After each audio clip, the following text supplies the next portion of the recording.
But let's go back to the fall of 2015 for a moment. President Obama was still in office. John Boehner had just stepped down as Speaker of the House, and all signs pointed toward House Majority Leader Kevin McCarthy taking over as our next Speaker. But something happened at the 11th hour. McCarthy abruptly quit the race. He dropped out, and according to Politico, the reason was an alleged affair with a North Carolina congresswoman, her name Renee Elmers. So McCarthy steps down. He allows Paul Ryan to ascend and become Speaker of the House. Now, the question you're asking is, why am I bringing this up right now? Well, fast forward to today. Paul Ryan is not running for re-election tomorrow. Kevin McCarthy, still the House Majority Leader. So I asked Congressman Dennis Ross of Lakeland, who is part of the Republican leadership, who our next Speaker of the House will be once Paul Ryan is done. Here's that exchange. Could this Renee Elmers issue surface again and be something that prevents Kevin from ascending? I don't know if I'm sure that will be used by some of his opposition.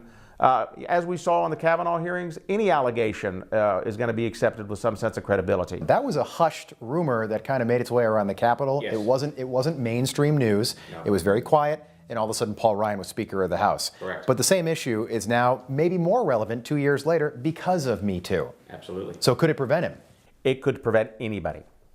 And you know, I think that's something that we as a society have to address.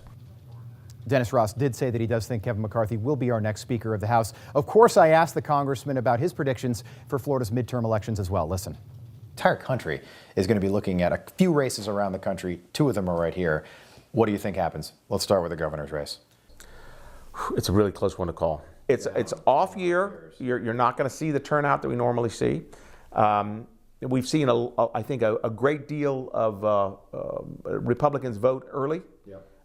Which is good for the Republicans. I think it's good for Ron. I think it's good for Rick. But Election Day will determine everything, and I can't call it. Rick Scott and Bill Nelson. That's another one. It's amazing, you know. And what do you think? I think Rick takes this one. I really do.